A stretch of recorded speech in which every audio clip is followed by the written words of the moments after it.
श्री शिवाय नमस्तुभ्यम, हर हर महादेव, जय हो भोलेनाथ। राधे राधे एवरीवन। आज की इस वीडियो में हम जानने वाले हैं कि बेल पत्र के अलावा भगवान भोलेनाथ को वो कौन से 7 प्रकार के पत्ते हैं जो अत्यधिक प्रिय होते हैं। तो देखिए, जैसा कि हम सभी को पता है कि बेल पत्र के बिना भगवान भोलेनाथ का पूजन अधूरा माना जाता है।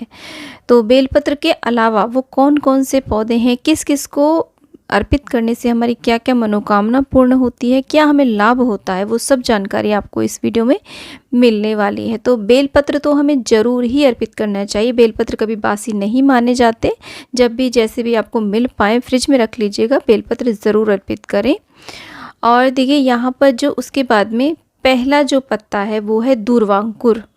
जो दूर्वा होती है ना, वो भगवान गणेश को अत्यधिक प्रिय होती है और नंदी को भी अत्यधिक प्रिय होती है। इसी प्रकार से भगवान भोलेनाथ को भी दूर्वा अंकुर बहुत ही ज़्यादा प्रिय लगते हैं। तो आप इस तरीके से दूर्वा तोड़ लें। तो देखिए, नवरात्रों आदि में दुर्गा पूजा में दूर्वा का प्रयोग नहीं किया जाता है।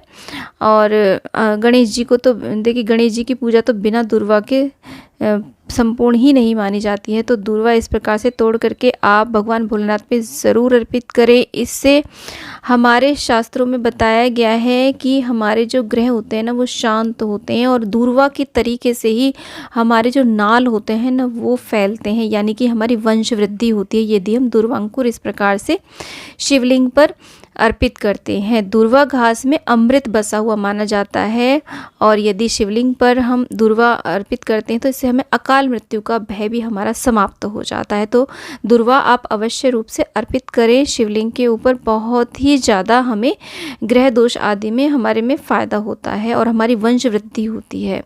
तो इस प्रकार से देखिए, इसके बाद में जो दूसरा पत्ता माना जाता है वो होता है भांग का। तो इस तरीके का इसका पौधा होता है, आपको कहीं भी मिल जाएगा, पार्क में, किसी खेत में, क्यारी में ये उगाता है इस प्रकार से। तो भांग ज़रूर अर्पित करें। अब देखिए, भांग यदि आपको नहीं मिल पाती है तो पूजा सामग्री शॉप पर ये सूखी हुई भांग भी मिलती है। भांग को आप किसी भी रूप में अर्पित कर सकते हैं, चाहे तो पत्र के रूप में करें, चाहे तो इसका पेस्ट बना करके आप शिवलिंग को स्नान भी करा सकते हैं, या फिर आप भांग को सुखा करके रख लीजिए, उसको भी आप अर्पित कर सकते हैं शिवलिंग के ऊपर। इस प्रकार से कोमल कोमल पत्ते हम तोड़ करके शिवलिंग पर अर्पित करेंगे। और देखिए, इस तरीके से नहीं तो पूजा सामग्री शॉप पर आपको सूखी हुई भांग भी मिल जाती है, तो भांग ज़रूर अर्पित की जाती है। जैसे भगवान भोलेनाथ ने ना विष पान किया था, तो उस विष को शांत करने के लिए इस प्रकार की जो वस्तुएं हैं वो अर्पित की जाती हैं शिवलिंग पर।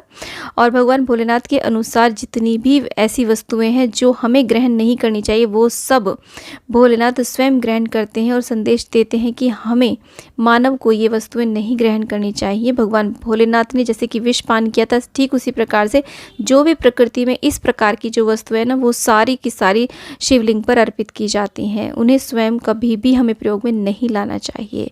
और इसी के साथ में देखिए, जो मदार होता है, मदार को हम अकौआ भी कहते हैं, आंकड़ा भी कहते हैं, आक भी कहते हैं, कई नामों से जाना जाता है। जगह जगह इसके पौधे मिल जाते हैं। 2 प्रकार का हमें दिखता है सामान्य रूप से, एक तो सफ़ेद और एक होता है गुलाबी पर्पल जैसा जो होता है। इसमें जो सफ़ेद होता है ना, वो बहुत ही ज़्यादा इम्पॉर्टेंट माना जाता है, बहुत ही ज़्यादा ये विशेष माना जाता है। तो आप इसके देखिए फूल भी अर्पित कर सकते हैं, पत्ते भी अर्पित कर सकते हैं, इसका फल जो होता है वो भी अर्पित कर सकते हैं। जो फल के अंदर जो रुई निकलती है ना, उससे आप दीपक भी बना सकते हैं। इस प्रकार से देखिए, आक जो पत्ते हैं जो हम अर्पित करते हैं, उससे हमारे जीवन में उन्नति आती है, घर में सुख समृद्धि आती है। तो इस प्रकार से देखिए, इसके फल, फूल, पत्ते दोनों जो भी हो वो अर्पित कर सकते हैं। एक सफ़ेद आक का जो पुष्प होता है ना, वो हज़ारों फूलों के बराबर होता है। यानी कि आप कुछ वस्तु अर्पित करें, कुछ पुष्प अर्पित करें या ना करें, आप एक सफ़ेद आक का पुष्प अर्पित कर देते हैं तो वो हज़ारों पुष्पों के बराबर माना जाता है। जीवन के समस्त प्रकार के कष्टों को महादेव हर लेते हैं यदि हम मदार के पत्ते या फिर उसके फूल या फल जो भी हो वो अर्पित करते हैं। हमारे जीवन के समस्त कष्ट समाप्त हो जाते हैं। और इसी के साथ में देखिए, धतूरा, धतूरे के भी हम देखिए फल अर्पित कर सकते हैं। जो धतूरा होता है कटीला फल होता है, फूल अर्पित कर सकते हैं, पत्ते अर्पित कर सकते हैं। तो जो भी आपको मिल पाए, जिस भी मौसम के अनुसार मिल पाए, आप वो अर्पित कर सकते हैं। जो मन में हमारे में बुरे विचार आते हैं ना, वो सब समाप्त हो जाते हैं यदि हम शिवलिंग पर इस प्रकार से धतूरे के पत्ते अर्पित करते हैं। तो देखिए केवल ऐसा नहीं है कि बेलपत्र ही अर्पित किए जाते हैं, इस प्रकार के पत्ते भी अर्पित किए जाते हैं और सारी नेगेटिविटी हमारे जीवन की समाप्त हो जाती है यदि हम धतूरा अर्पित करते हैं। धतूरा भी ऐसी वस्तु है जिसे हम ग्रहण नहीं कर सकते, उसे हमारे भोलेनाथ ग्रहण करते हैं। और इसी के साथ में देखिए धन लाभ प्राप्त करने के लिए, घर में लक्ष्मी के आगमन के लिए हमें इस प्रकार से अगर मिल जाता है तो आंवले के वृक्ष की जो पत्तियां होती है ना, वो हमें शिवलिंग पर ज़रूर अर्पित करनी चाहिए। बहुत ही ज़्यादा हमारे जीवन में सुख समृद्धि आती है, माता महालक्ष्मी की कृपा हमें प्राप्त हो जाती है यदि हम शिवलिंग पर आंवले की पत्तियां अर्पित करते हैं, तो बहुत ही ज़्यादा शुभ रहता है। आंवले की पत्ती भी आप अर्पित कर सकते हैं। आप देख सकते हैं मैंने तो गमले में ही ये पौधे लगा लिए हैं ताकि मुझे ऐसा ना हो कि मुझे कोई वस्तु पूजन में नहीं मिल पा रही है, तो कोशिश करें गमले में लगा करके पूजन भी करें और उसका प्रयोग भी आप कर सकते हैं। आंवले की पत्ती ज़रूर अर्पित करें। इसी के साथ में देखिए अपराजिता के पत्ते भी आप अर्पित कर सकते हैं और नीली अपराजिता जो होती है ना, वो शिवलिंग पे ज़रूर अर्पित करनी चाहिए यदि आपने घर में लगाई हुई हो या कहीं से भी आपको फूल मिल जाते हैं। आप इसके पत्ते भी अर्पित कर सकते हैं, यदि फूल का मौसम नहीं है तो इसके पत्ते भी बहुत ही शुभ माने जाते हैं और शनि संबंधित दोषों से हमें मुक्ति मिल जाती है। उसी के साथ में देखिए जो शमी का वृक्ष होता है उसकी भी पत्तियां 5, 7, 11 आप ज़रूर अर्पित करें शिवलिंग के ऊपर। बहुत ही ज़्यादा हमें कष्टों से हमें मुक्ति मिलती है और हमारे जीवन में यदि किसी भी प्रकार की ग्रह दोष बाधा है और जो शनि संबंधित जो भी समस्याएं ना, वो सब समाप्त हो जाती हैं जब हम श्री शिवाय नमस्तुभ्यम या फिर ओम नमः शिवाय बोलते हुए एक एक शमी का पत्र शिवलिंग पर अर्पित करते हैं। तो हमारे जीवन के जितने भी कलह कलेश हैं, आपसी विवाद हैं, वो सब समाप्त हो जाते हैं। शत्रुओं पर हमें विजय होती है, शत्रु पर हमें विजय की प्राप्ति होती है और अपराजिता के जब हम पुष्प और पत्ते अर्पित करते हैं ना, तो उससे भी हमें शत्रुओं से निजात मिलती है।